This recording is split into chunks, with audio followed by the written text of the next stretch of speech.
Connie Willis, the podcast.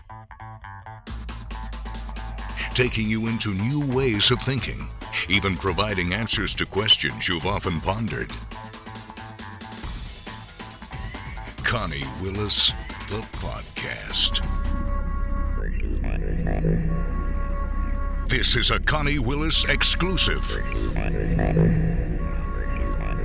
What you're about to hear has never been heard anywhere else. This is Connie Willis, the podcast. Hey all, welcome to Connie Willis, the podcast. Connie Willis here with Phase 2, our series of interviews with Robert Treat. Informant, private military government contractor, U.S. Navy Special Warfare veteran. Robert speaks again on why the aliens are here, who they are, and a whole lot more is a part of all of that too. Make sure that you follow with the automatic downloads in your settings. If you don't have that in your podcast directory, you might want to be over here at Spreaker, where I am, because we're also going to do live shows. And I think if you're at some of the other directories out there, you're not going to get those live shows. You're only going to get them after they're done. And if you get to hear them live, there's also a live chat, so you can ask questions that way. I think that's pretty cool, so I'm looking forward to doing that. A lot of you have questions, and you want to be able to ask Rob yourself. Well, that's fine. So you'll want to make sure that you get to make the live shows. You can do that by joining Blue Rock Talk, because we've already done that. But you can also be ready to do them here on the podcast, which is free. The other, Blue Rock Talk, is a paid membership, as well as Connie After Dark. And you can learn more about that at conniewillis.com. But the best place to sign up for all the live shows here on the podcast is at Spreaker.com. And then look up Connie Willis, the podcast. When it comes to Rob Treat, you can find him at robtreat.com. He's got future blog coming out for you. Updates. He'll be chatting away. And I think he might even have a community for you guys to join. So we'll see how he does. He's a little mastermind when it comes to websites and web designs, or at least if he's not, he'll learn how to do it pretty quickly. Absolutely, he does that.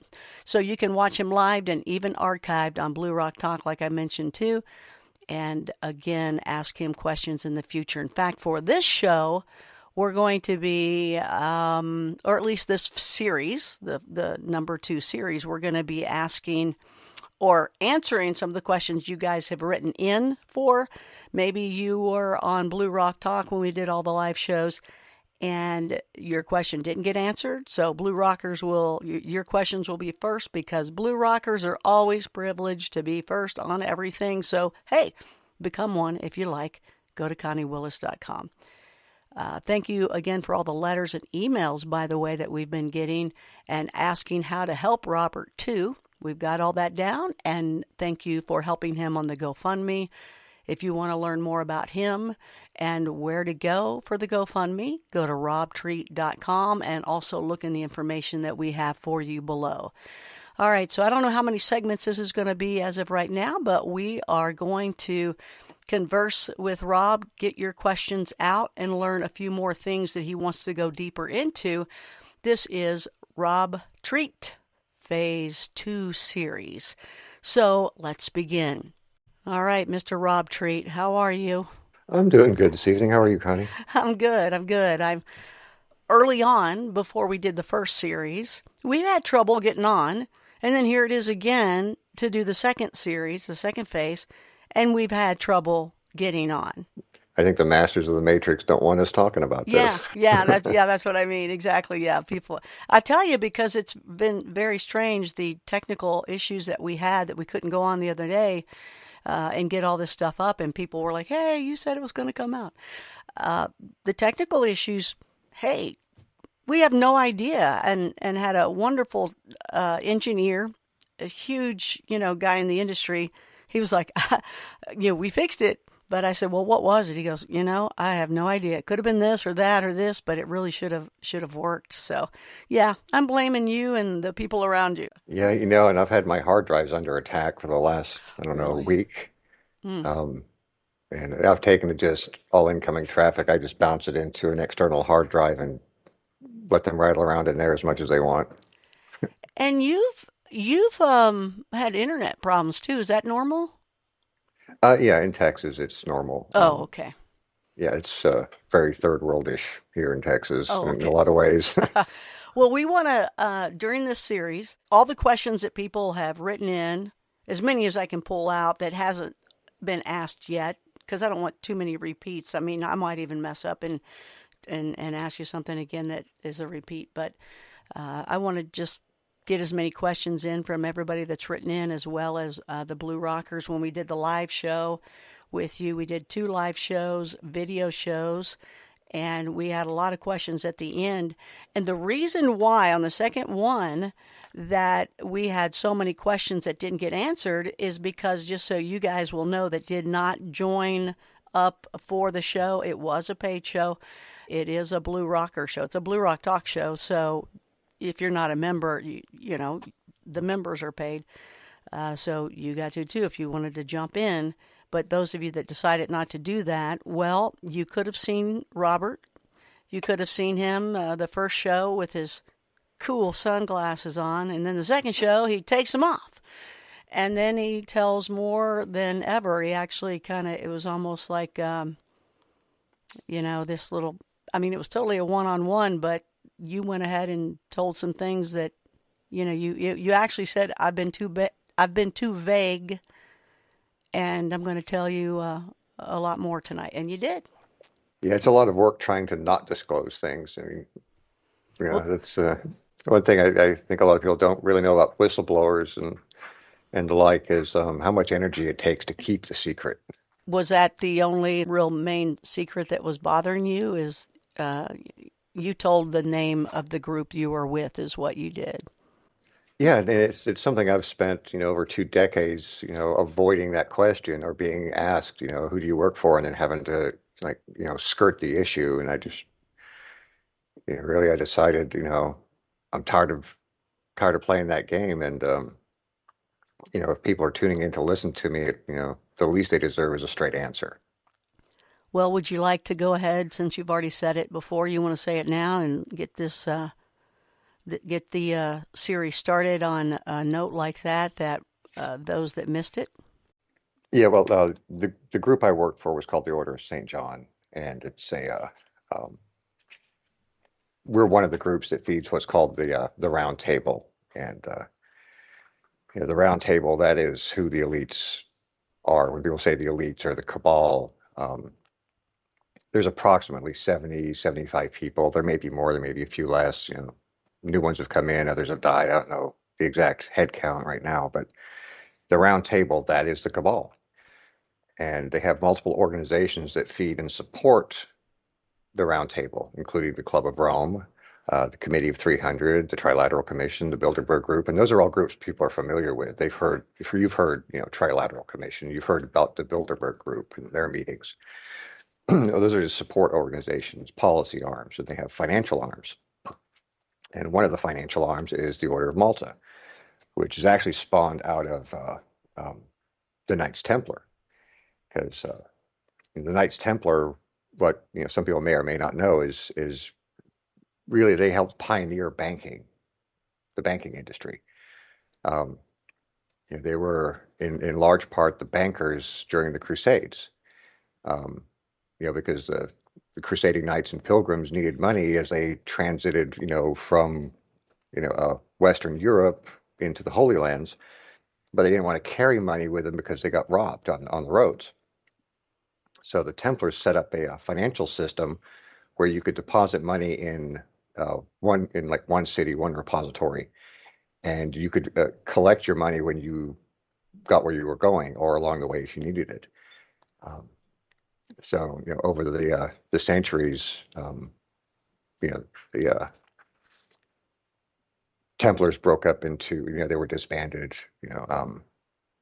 Many of them were killed by order of the Pope. But the ideology and the factionhood still exists.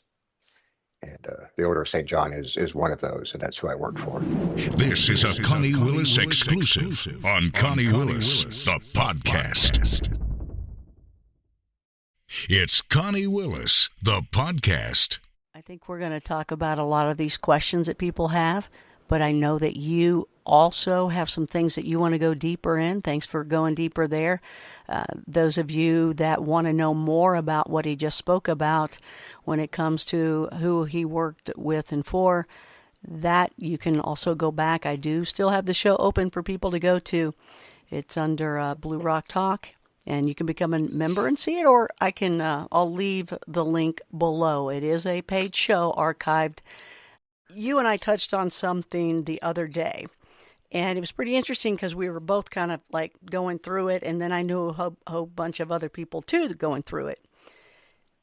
And lately, I know I laughed, actually, y'all. It was terrible because Robert left a message, and he's like, and he was upset, and he said, I'm going in these other rooms and I'm forgetting why I went into the room. This short-term memory loss. And I laughed because I've been doing the same thing. It's just very funny the way he said it.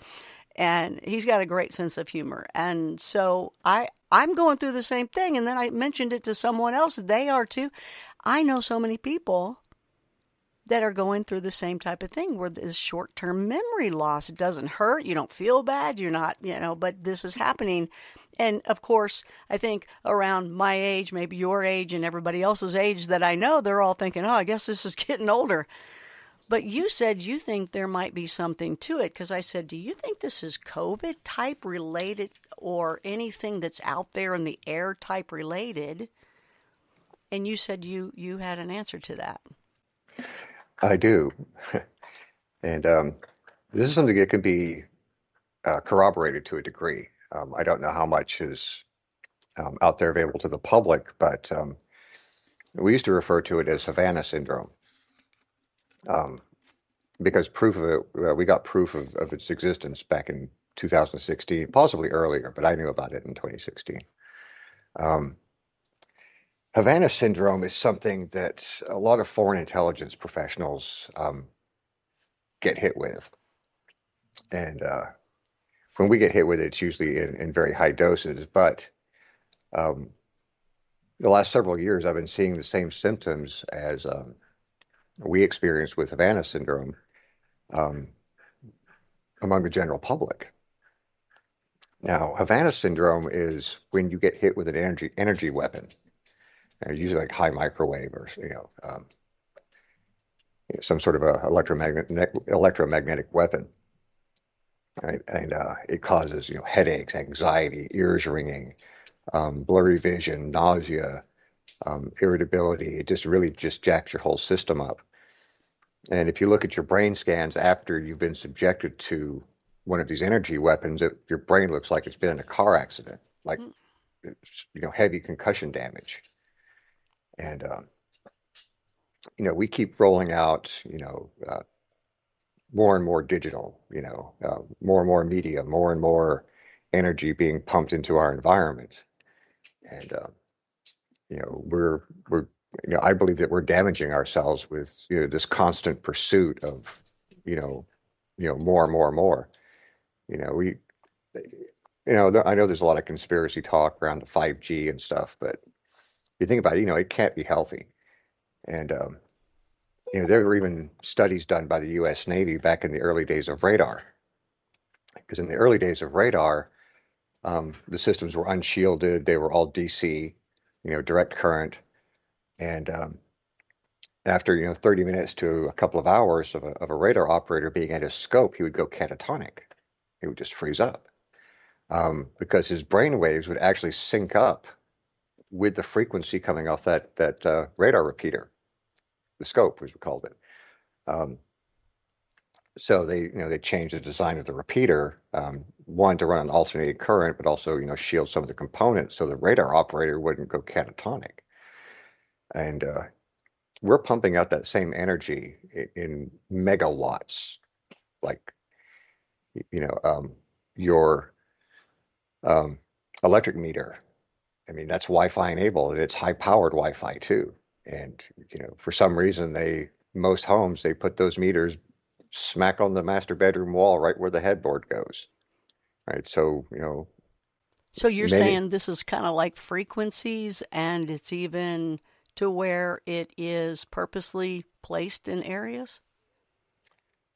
I think a lot of it is deliberate, and it wouldn't, Huh. I don't have any evidence of that. But, given the behavior of governments, not just our own, but pretty much all governments, I wouldn't put it past them to do stuff like that. Um, just like in the financial markets, you make the most money when the poo is hitting the fan, so to speak, when there's absolute chaos. If things are stable, nobody's making money. Volatility is how you make money in the markets. Volatility, also, gives the powers that be a larger control over you. When you're acting like a panicky animal, it's easier to influence your decisions and your beliefs and everything else. So yeah, there is a huge incentive and payoff, to ruin our brains and keep us in this constant state of panic and discord. Like when you go for a walk in the woods, you feel a lot more peaceful than you would walking down the streets of the city.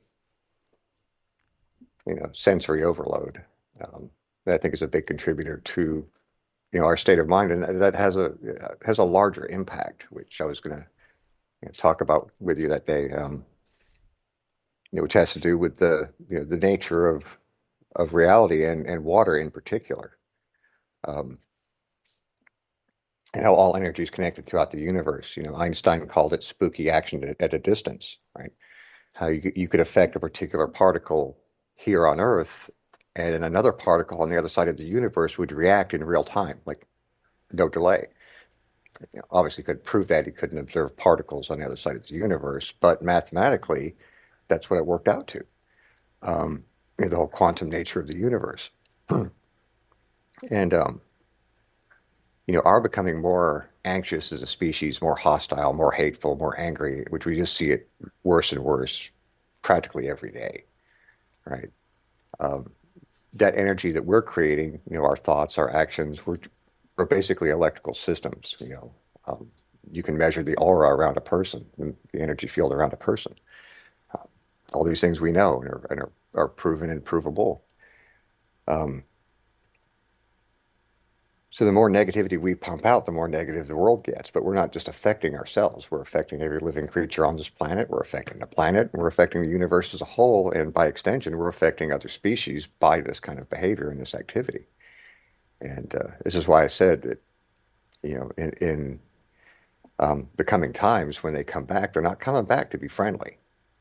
They're coming back to put a stop to what we're doing, which is living the way we're living. This is the good aliens. Yeah. The primarchs. Yeah. I mean, comparatively speaking, they're the good aliens, but, the way they're going to treat us, we might not see them as good. Informant. What you just heard has never been heard anywhere else. This is Connie Willis, the podcast. Informant. Learn more about Connie, her guests, and be sure to join her private membership shows, Blue Rock Talk and Connie After Dark, at ConnieWillis.com. Whistleblower.